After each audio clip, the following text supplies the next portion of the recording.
De nous retrouver dans ce direct sur le Congo est à nous. Nous sommes très heureux de vous annoncer que dans 48 heures, l'accord final sera signé à Doha.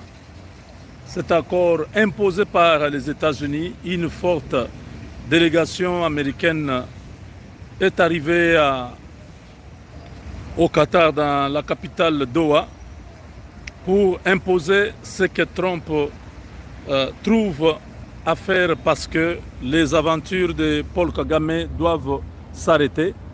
Et ça, c'est un vrai Tchimbouboué. Nous avons gagné.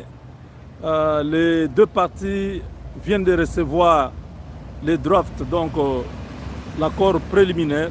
Ils doivent lire dans 48 heures, c'est l'accord final.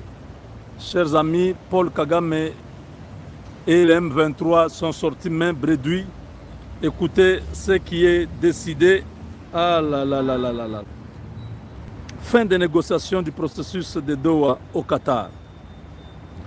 Un accord préliminaire vient d'être remis aux partis, donc le Rwanda et la RDC, et aux terroristes du M23, avant la signature de l'accord définitif qui devrait normalement intervenir dans 48 heures. Les États-Unis ont exigé de l'émir du Qatar qu'une mesure préventive, donc tous les passeports des délégués rwandais et du M23 sont saisis jusqu'à ce que la solution soit trouvée, parce que cette fois-ci, c'est la dernière. Nous n'avons pas une autre occasion de pouvoir résoudre cette question de manière pacifique. En résumé, l'accord préliminaire qui vient d'être remis aux partis exige 4 choses indispensables et non négociables. 1. Le désengagement, c'est-à-dire le retrait du M23 et de RDF, donc les forces de défense du Rwanda. 2.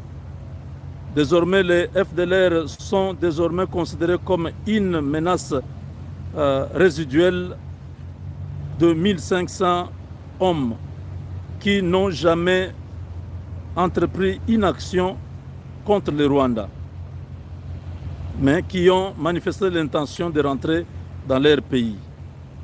3.